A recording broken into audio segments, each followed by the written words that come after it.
Friends, ఇప్పుడే అందరూ Telangana BRS లో నలుగురితో కూడిన తొలి జాబితా ఎంపీ అభ్యర్థుల పేర్లు ఇవే అంటూ వార్తలు అయితే వస్తున్నాయండి. దీనికి సంబంధించి వివరాలు చెప్పడానికి వీడియో చేయడం జరుగుతుంది.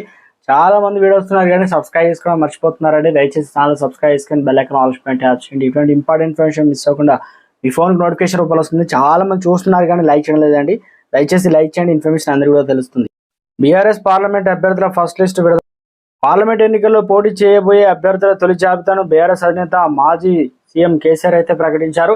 సోమవారం తెలంగాణ భవన్లో వేదికగా పలు సెగ్మెంట్ నేతలతో భేటీ అయిన కేసీఆర్ ఎన్నికల్లో అనుసరించే వ్యూహాలు దిశానిర్దేశం చేశారు. అనంతరం 4 లోక్సభ నియోజకవర్గాల అభ్యర్థులను ప్రకటించారు. ఆయా సెగ్మెంట్ల నేతలతో సుదీర్ఘంగా చర్చించి పేర్లు అయితే ప్రకటించారు. ఖమ్మం అభ్యర్థిగా నామా నాగేశ్వరరావు, మహబూబాబాద్ అభ్యర్థిగా మాలోతు కవిత, పెద్దపల్లి అభ్యర్థిగా కొప్పుల ఈశ్వర్, కరీంనగర్ అభ్యర్థిగా బేనపల్లి వినోద్ కుమార్ను ప్రకటించారు. దీంతో బీఆర్ఎస్ నేతల్లో ఉత్సాహం మొదలైంది. అసెంబ్లీ ఎన్నికల ఫలితాల అనంతరం కాస్త సైలెంట్ గా ఉన్న గులాబీ శ్రేణి అభ్యర్థుల ప్రకటనతో ఒక్కసారిగా జోష్ పెంచారు. మరి లోక్సభ ఎన్నికల్లో అయినా సత్య చాటుతారో లేదో చూడాలి. మరి ఇప్పటికే తెలంగాణలో బీజేపీ 9 మంది అభ్యర్థులను రిలీజ్ చేసింది ఫస్ట్ జాబితా. కాంగ్రెస్ మాత్రం ఒక అభ్యర్థిని అయితే ఫైనల్ చేసింది. తెలంగాణలో బీఆర్ఎస్ పార్టీ 4 ఎంపీ అభ్యర్థులను అయితే విడుదల చేసింది.